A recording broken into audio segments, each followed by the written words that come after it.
اعوذ باللہ من الشیطان الرجیم بسم اللہ الرحمن الرحیم اما بعد فإن خیر الحدیث کتاب اللہ وخیر الہدی ہدی محمد صلی اللہ علیہ وسلم وشر الامور محدثاتها وکل بدعۃ ضلالہ فإن طلقها فلا تحل له من بعد حتى تنكح زوجا غيره فإن طلقها فلا جناح عليهما أن يتراجعا إن ظنا أن يقيما حدود الله وتلك حدود الله يبينها لقوم يعلمون۔ پھر اگر اس کو طلاق دے دے تو تب اس کے لیے حلال نہیں جب تک کہ وہ عورت اس کے سوا دوسرے سے نکاح نہ کر لے، پھر اگر وہ بھی طلاق دے دے تو ان دونوں کو میل جول کر لینے میں کوئی گناہ نہیں، بشرطے کہ یہ جان لے کہ اللہ کی حدوں کو قائم رکھ سکیں گے۔ یہ ہیں اللہ تعالیٰ کی حدیں جنہیں وہ جاننے والوں کے لیے بیان فرما رہا ہے۔ پھر ارشاد ہے کہ جب کوئی شخص اپنی بیوی کو 2 طلاقیں دے چکنے کے بعد تیسری بھی دے دے تو اس پر حرام ہو جائے گی، یہاں تک کہ دوسرے سے باقاعدہ نکاح ہو، ہم بستری ہو، پھر وہ مر جائے یا طلاق دے دے۔ پس اگر بغیر نکاح کے مثلا لونڈی بنا کر گووتی بھی کر لے تو بھی اگلے خامد کے لیے حلال نہیں ہو سکتی۔ اسی طرح گو نکاح باقاعدہ ہو لیکن اس دوسرے خامد نے مجامت نہ کی ہو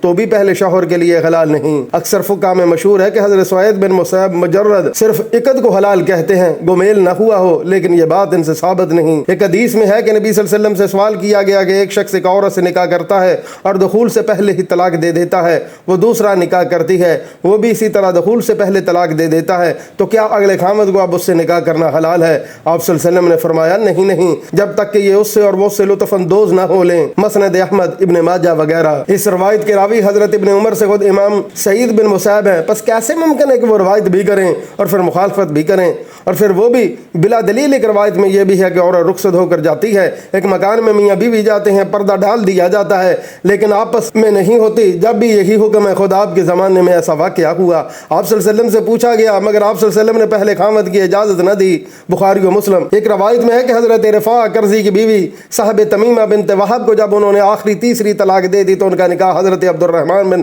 زبیر رضی اللہ تعالیٰ عنہ سے ہوا، لیکن یہ شکایت لے کر دربار رسالت مآب میں آئیں اور کہا کہ وہ عورت کے مطلب کہ نہیں، مجھے اجازت ہو کہ میں اپنے پہلے خامد کے گھر چلی جاؤں۔ آپ صلی اللہ علیہ وسلم نے فرمایا یہ نہیں ہو سکتا جب تک کہ تمہاری کسی اور خامد سے مجامت نہ ہو۔ ان حدیث کی بہت سی سندیں ہیں اور مختلف الفاظ سے مروی ہیں۔ فصل یہ یاد رہے کہ مقصود دوسرے خامد سے یہ ہے کہ خود اسے رغبت ہو اور ہمیشہ بیوی بنا کر رکھنے کا خواہش مند ہو، کیونکہ نکاح سے مقصود یہی ہے، یہ نہیں کہ اگلے خامد کے لیے محض حلال ہو جائے اور بس، بلکہ امام مالک فرماتے ہیں کہ یہ بھی شرط ہے کہ جو مجامت بے مباح اور جائز طریق پر ہو، مثلا عورت روزے سے نہ ہو، احرام کی حالت میں نہ ہو، اعتکاف کی حالت میں نہ ہو اور حیض یا نفاس کی حالت میں نہ ہو۔ اسی طرح خامد بھی روزے سے نہ ہو، محرم یا معتکف نہ ہو۔ اگر طرفین میں سے کسی کی یہ حالت اور پھر چاہے وتی بھی ہو جائے پھر بھی پہلے شوہر پر حلال نہ ہوگی۔ اسی طرح اگر دوسرے خامد ذمی ہو تو بھی اگلے خامد کے لیے حلال نہ ہوگی، کیونکہ امام صاحب کے نزدیک کفار کے آپس کے نکاح باطل ہیں۔ امام حسن بصری تو یہ بھی شرط لگاتے ہیں کہ انزال بھی ہو، کیونکہ حضور صلی اللہ علیہ وسلم کے الفاظ سے بظاہر یہی معلوم ہوتا ہے کہ جب تک کہ وہ تیرا اور تو اس کا مزہ نہ چکھے، اور اگر یہی حدیث ان کے پیش نظر ہو جائے تو چاہیے کہ عورت کی طرف سے بھی یہ شرط معتبر ہو، لیکن حدیث کے لفظ میسلہ سے منی مراد نہیں، یہ یاد رہے، کیونکہ مسند احمد اور نسائی میں حدیث ہے کہ ایسلہ سے مراد جمع ہے۔ اگر دوسرے خامد کا ارادہ اس سے نکاح سے یہ ہے کہ یہ عورت پہلے خامد کے لیے حلال ہو جائے تو ایسے لوگوں کی مذمت بلکہ ملعون ہونے کی تصریح حدیثوں میں آ چکی ہے۔ مسند احمد میں ہے گودنے والی، گدوانے والی، بال ملانے والی، ملوانے والی عورتیں ملعون، حلالہ کرنے والے اور جس کے لیے حلالہ کیا جاتا ہے ان پر بھی اللہ کی پھٹکار ہے، سود خور اور سود کھلانے والے بھی لعنتی ہیں۔ امام ترمذی فرماتے ہیں صحابہ کا عمل اسی پر ہے، عمر، عثمان اور ابن عمر کا یہی مذہب ہے، تابعین فقہا بھی یہی کہتے ہیں، علی بن مسعود اور ابن عباس کا بھی یہی فرمان ہے، اور روایت میں ہے کہ بیاج کی گواہی دینے والوں اور اس کے لکھنے والوں پر بھی لعنت ہے، زکوٰۃ کے نہ دینے والوں اور لینے میں زیادتی کرنے والوں پر بھی لعنت ہے، ہجرت کے بعد لوٹ کر رابی بننے والوں پر بھی پھٹکار ہے، نوحہ کرنا بھی ممنوع ہے۔ ایک حدیث میں ہے میں تمہیں بتاؤں کہ ادھار لیا ہوا سانڈ کون سا ہے؟ لوگوں نے کہا ہاں، فرمایا جو حلالہ کرے یعنی طلاق والی عورت سے اس کے لیے نکاح کرے کہ وہ اگلے خامد کے لیے حلال ہو جائے، اس پر اللہ کی لعنت ہے، اور جو اپنے لیے ایسا کرائے وہ بھی ملعون ہے۔ ابن ماجہ۔ ایک روایت میں ہے کہ ایسے نکاح کی بابت حضور صلی اللہ علیہ وسلم سے پوچھا گیا تو آپ صلی اللہ علیہ وسلم نے فرمایا یہ کہ نکاح ہی نہیں جس میں مقصود ہو اور ظاہر اور ہو، جس میں اللہ کی کتاب کے ساتھ مذاق اور ہنسی ہو، نکاح صرف وہی ہے جو رغبت کے ساتھ ہو۔ مستدرک حاکم ہے کہ ایک شخص نے حضرت عبداللہ بن عمر رضی اللہ تعالیٰ عنہ سے سوال کیا کہ ایک شخص نے اپنی بیوی کو تیسری طلاق دے دی، اس کے بعد اس کے بھائی نے بغیر اپنے بھائی کے کہے از خود اس ارادے سے نکاح کر لیا کہ یہ میرے بھائی کے لیے حلال ہو جائے تو آیا یہ نکاح سے ہی ہو گیا؟ آپ رضی اللہ تعالیٰ عنہ نے فرمایا ہرگز نہیں، ہم تو اسے نبی صلی اللہ علیہ وسلم کے زمانے میں زنا شمار کرتے تھے۔ نکاح وہی ہے جس میں رغبت ہو۔ اس حدیث کے پچھلے جملے نے گوئی سے موقوف سے حکم میں مرفوع کر دیا، بلکہ ایک روایت میں ہے کہ امیر المومنین حضرت عمر فاروق رضی اللہ تعالیٰ عنہ نے فرمایا اگر کوئی ایسا کرے گا یا کرائے گا تو میں دونوں کو زنا کی حد لگاؤں گا، یعنی رجم کروں گا۔ خلیفہ وقت حضرت عثمان غنی رضی اللہ تعالیٰ عنہ نے ایسے نکاح میں تفریق کر دی،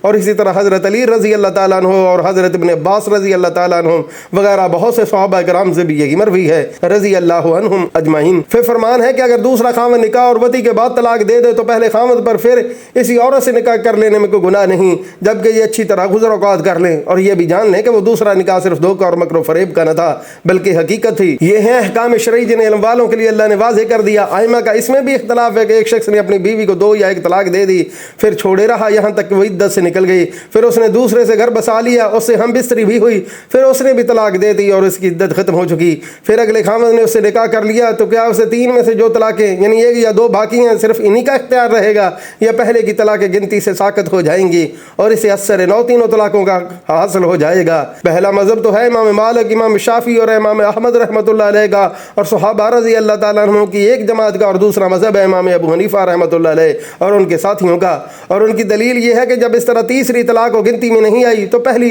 دوسری کیا آئے گی؟ واللہ عالم۔ وَإِذَا طَلَّقْتُمُ النِّسَاءَ فَبَلَغْنَ أَجَلَهُنَّ فَامْسِكُوهُنَّ بِمَعْرُوفٍ أَوْ سَرِّحُوهُنَّ بِمَعْرُوفٍ وَلَا تُمْسِكُوهُنَّ ضِرَارًا لِتَعْتَدُوا وَمَنْ يَفْعَلْ ذَلِكَ فَقَدْ ظَلَمَ نَفْسَهُ وَلَا تَتَّخِذُوا آيَاتِ اللَّهِ هُزُوًا وَاذْكُرُوا نِعْمَةَ اللَّهِ عَلَيْكُمْ وَمَا أَنزَلَ عَلَيْكُمْ مِنَ الْكِتَابِ وَالْحِكْمَةِ يَعِظُكُمْ بِهِ وَاتَّقُوا اللَّهَ وَاعْلَمُوا أَنَّ اللَّهَ بِكُلِّ شَيْءٍ عَلِيمٌ۔ جب تم عورتوں کو طلاق دو اور وہ اپنی عدت ختم کرنے پر آئیں تو اب انہیں اچھی طرح بساؤ یا بھلائی کے ساتھ الگ کر دو، اور انہیں تکلیف پہنچانے کی غرض سے ظلم و زیادتی کے لیے نہ روکو۔ جو شخص ایسا کرے اس نے اپنی جان پر ظلم کیا۔ تم اللہ کے احکام کو ہنسی کھیل نہ بناؤ اور اللہ کا احسان جو تم پر ہے یاد کرو، اور جو کچھ کتاب و حکمت اس نے نازل فرمائی ہے جس سے تمہیں نصیحت کر رہا ہے اسے بھی اور اللہ تعالیٰ سے ڈرتے رہا کرو، اور جان رکھو کہ اللہ تعالیٰ ہر چیز کو جانتا ہے۔ آئین طلاق کی وضاحت۔ مردوں کو حکم ہو رہا ہے کہ جب وہ اپنی بیویوں کو طلاق دیں جن حال تمہیں لوٹا لینے کا حق انہیں حاصل ہے اور عدت ختم ہونے کے قریب پہنچ جائے تو یا عمدگی کے ساتھ لوٹائے یعنی رجعت پر گواہ مقرر کرے اور اچھائی سے بسانے کی نیت رکھے،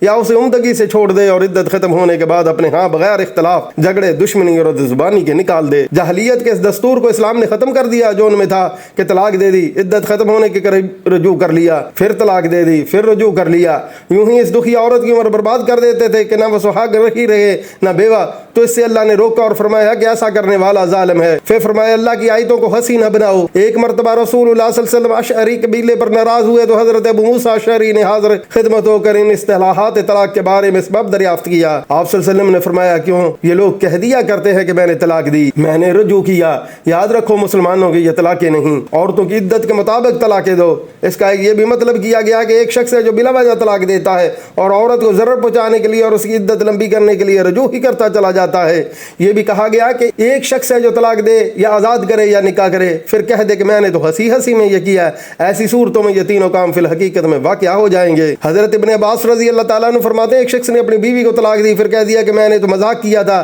اس پر یہ آیت اتری اور حضور صلی اللہ علیہ وسلم نے فرمایا یہ طلاق ہو گئی۔ ابن مردویہ۔ حسن بصری فرماتے ہیں لوگ طلاق دے دیتے، آزاد کر دیتے، نکاح کر لیتے اور پھر کہہ دیتے کہ ہم نے بطور دل لگی کے یہ کیا تھا، اس پر یہ آیت اتری اور حضور صلی اللہ علیہ وسلم نے فرمایا جو طلاق یا غلام آزاد کرے یا نکاح کرے یا کرا دے خواہ پختگی کے ساتھ خواہ ہنسی مذاق میں وہ سب ہو گیا۔ ابن ابی حاتم۔ یہ حدیث مرسل اور موقوف کئی سندوں سے مروی ہے۔ ابو داؤد، ترمذی اور ابن ماجہ میں حدیث ہے کہ 3 چیزیں ہیں کہ پکے ارادے سے ہوں، دل لگی سے ہوں تو تینوں ہی ثابت ہو جائیں گی، نکاح، طلاق اور رجعت۔ امام ترمذی سے حسن غریب کہتے ہیں اللہ کی نعمت یاد کرو کہ اس نے رسول بھیجے، ہدایت اور دلیلیں نازل فرمائیں، کتاب اور سنت سکھائی، حکم بھی کیے، منع بھی کیے وغیرہ وغیرہ۔ جو کام کرو اور جو نہ کرو ہر ایک میں اللہ سے ڈرتے رہا کرو اور جان رکھو کہ اللہ تعالیٰ ہر پوشیدگی اور ہر ظاہر کو بخوبی جانتا ہے۔ وَإِذَا طَلَّقْتُمُ النِّسَاءَ فَبَلَغْنَ أَجَلَهُنَّ فَلَا تَعْضُلُوهُنَّ أَن يَنكِحْنَ أَزْوَاجَهُنَّ إِذَا تَرَاضَوْا بَيْنَهُم بِالْمَعْرُوفِ ذَلِكَ يُؤْذَوْ بِهِ مَن كَانَ مِنكُمْ يُؤْمِنُ بِاللَّهِ وَالْيَوْمِ الْآخِرِ ذَلِكُمْ أَزْكَىٰ لَكُمْ وَأَطْهَرُ وَاللَّهُ يَعْلَمُ وَأَنتُمْ لَا تَعْلَمُونَ۔ اور جب تم اپنی عورتوں کو طلاق دو اور وہ اپنی عدت پوری کر لیں تو انہیں ان کے خاوندوں سے نکاح کرنے سے نہ روکو جبکہ وہ آپس میں دستور کے مطابق رضامند ہوں۔ یہ نصیحت انہیں کی جاتی ہے جنہیں تم میں سے اللہ تعالیٰ پر اور قیامت کے دن پر یقین و ایمان ہو، اس میں تمہاری بہترین ستھرائی اور پاکیزگی ہے، اللہ تعالیٰ جانتا ہے اور تم نہیں جانتے۔ ورثہ کے لیے طلاق کی مزید آئینی وضاحت۔ اس آیت میں عورتوں کے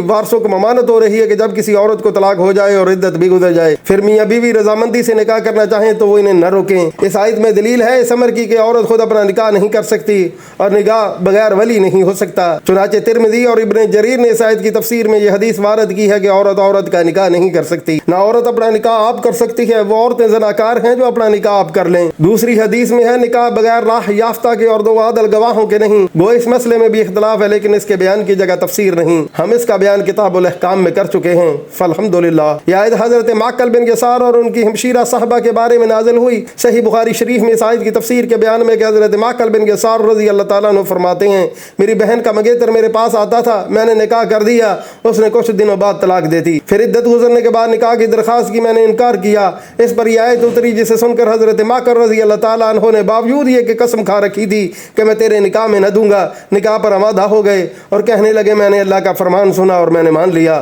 اور اپنے بہنوئی کو بلا کر دوبارہ نکاح کر دیا اور اپنی قسم کا کفارہ ادا کیا۔ ان کا نام جمیل بنت یسار تھا، ان کے خاوند کا نام ابو البداح تھا، بعض نے ان کا نام فاطمہ بنت یسار رضی اللہ تعالیٰ عنہ بتایا ہے۔ صدی فرماتے ہیں کہ یہ آیت حضرت جابر بن عبداللہ اور ان کے چچا کی بیٹی کے بارے میں نازل ہوئی ہے، لیکن پہلی بات ہی زیادہ صحیح ہے۔ پھر یہ فرمایا یہ نصیحت و واعظ کے لیے ہے جنہیں شریعت پر ایمان ہو، اللہ کا ڈر ہو اور قیامت کا خوف ہو، انہیں چاہیے کہ اپنی ولایت میں جو عورتیں ہوں انہیں ایسی حالت میں نکاح سے نہ روکیں، شریعت کی اتباع کر کے ایسی عورتوں کو ان کے خامدوں کے نکاح میں دے دینا اور اپنی حمیت و غیرت کو جو خلاف شرع ہو شریعت کے متحد کر دینا ہی تمہارے لیے بہتری اور پاکیزگی کا باعث ہے۔ ان مصلحتوں کا علم جناب باری تعالیٰ ہی کو ہے، تمہیں نہیں معلوم کہ کس کام کے کرنے میں بلائی ہے اور کس کے چھوڑنے میں، یہ علم حقیقت میں اللہ رب العزت ہی کو ہے۔ والوالدات یرضعن اولادهن حولین کاملین لمن اراد ان یتم الرضاعہ وعلی المولود له رزقهن وکسوتهن بالمعروف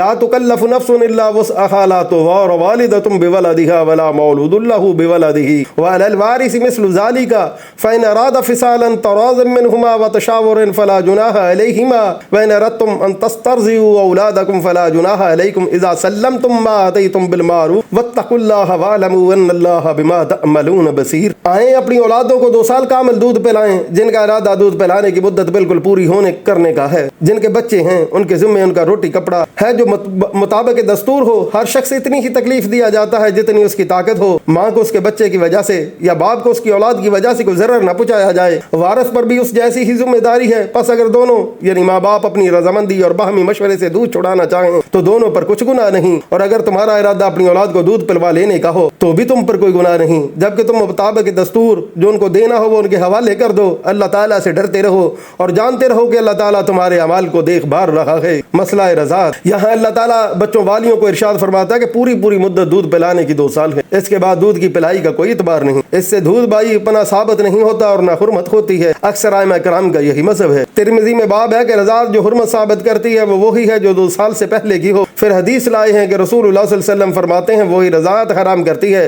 جو آنتوں کو پر کر دے اور دودھ چھوٹنے سے پہلے ہو۔ یہ حدیث حسن صحیح ہے اور اکثر اہل علم صحابہ وغیرہ کا اسی پر عمل ہے کہ 2 سال سے پہلے کی رضاعت تو معتبر ہے، اس کے بعد کی نہیں۔ اس حدیث کے راوی شرط صحیحین پر ہیں۔ حدیث میں فی الصداع کا جو لفظ ہے اس کے معنی بھی محل رضاعت کے یعنی 2 سال سے پہلے کے ہیں۔ یہی لفظ حضور صلی اللہ علیہ وسلم نے اس وقت بھی فرمایا تھا جب آپ کے صاحبزادے حضرت ابراہیم رضی اللہ تعالیٰ عنہ کا انتقال ہوا تھا کہ وہ دودھ پلائی کی مدت میں انتقال کر گئے اور انہیں دودھ پلانے والی جنت میں مقرر ہے۔ حضرت ابراہیم رضی اللہ تعالیٰ عنہ کی عمر اس وقت 1 سال اور 10 مہینے کی تھی۔ غار قطنی میں بھی ایک حدیث 2 سال کی مدت کے بعد کی رضاعت کے معتبر نہ ہونے کی ہے۔ ابن عباس رضی اللہ تعالیٰ عنہ بھی فرماتے ہیں کہ اس کے بعد کوئی چیز نہیں۔ ابو داؤد طیالسی کی روایت میں کہ دودھ چھوٹ جانے کے بعد رضاعت نہیں اور بلوغت کے بعد یتیمی کا حکم نہیں۔ خود قرآن کریم میں اور جگہ فصالہ فی عامین، دودھ چھوٹنے کی مدت 2 سال ہے، اور جگہ ہے وحملہ وفصالہ 30 شہرا، یعنی حمل اور دودھ دونوں کی مدت 3 ماہ ہے۔ یہ قول کہ 2 سال کے بعد دودھ پلانے اور پینے سے رضاعت کی حرمت ثابت نہیں ہوتی ان تمام حضرات کا ہے۔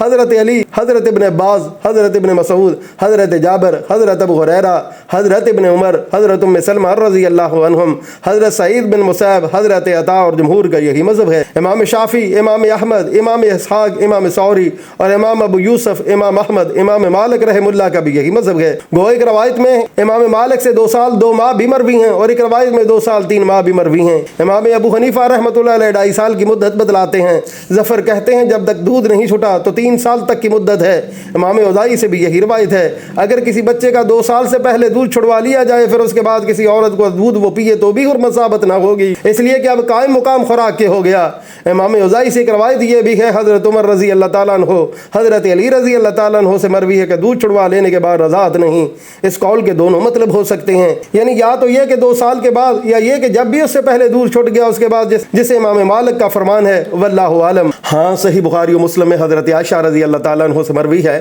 کہ اس کے بعد کی بلکہ بڑے آدمی کی رضاعت کو حرمت میں مؤثر جانتی ہیں۔ عطا اور لیث کا بھی یہی قول ہے۔ حضرت عائشہ رضی اللہ تعالیٰ عنہ جس شخص کا کسی کا گھر آنا جانا کہیں ضروری جانتی وہاں حکم دیتی کہ وہ عورتیں اسے اپنا دودھ پلائیں، اور اس حدیث سے دلیل پکڑتی تھیں کہ حضرت سالم کو جو حضرت ابو حذیفہ رحمۃ اللہ کے مولا تھے، حضرت صلی اللہ علیہ وسلم نے حکم دیا تھا کہ وہ ان کی بیوی صاحبہ کا دودھ پی لیں، حالانکہ وہ بڑی عمر کے تھے، اور اس رضاعت کی وجہ سے پھر وہ برابر آتے جاتے رہتے تھے۔ لیکن حضور صلی اللہ علیہ وسلم کی دوسری ازواج مطہرات اس کا انکار کرتی تھیں اور کہتی تھیں یہ کہ واقعہ خاص انہی کے لیے تھا، ہر شخص کے لیے یہ حکم نہیں۔ یہی مذہب جمہور کا ہے، یعنی 4 اماموں، 7 فقیہوں، کل کے کل بڑے صحابہ کرام اور تمام امہات المومنین کا سوائے حضرت عائشہ رضی اللہ تعالیٰ عنہا کے، اور ان کی دلیل وہ حدیث ہے جو بخاری و مسلم میں ہے۔ آپ صلی اللہ علیہ وسلم نے فرمایا دیکھ لیا کرو کہ تمہارے بھائی کون ہیں۔ رضاعت اس وقت ہے جب دودھ بھوک مٹا سکتا ہو، باقی رضاعت کا پورا مسئلہ وَأُمَّهَاتُكُمُ اللَّاتِي يَرْضَعْنَكُمْ کی تفسیر میں آئے گا انشاءاللہ تعالی۔ پھر فرمان ہے کہ بچوں کی ماں کا دان و نفقہ بچوں کے والد پر ہے، اپنے اپنے شہروں کی عادت اور دستور کے مطابق ادا کریں، نہ تو زیادہ ہو نہ کمی، بلکہ حسب طاقت و وسعت اور درمیانی خرچ دے دیا کرو، جیسے فرمایا لِيُنْفِقْ ذُو سَعَةٍ مِّن سَعَتِهِ، یعنی کشادگی والے اپنی کشادگی کے مطابق اور تنگی والے اپنی طاقت کے مطابق دیں۔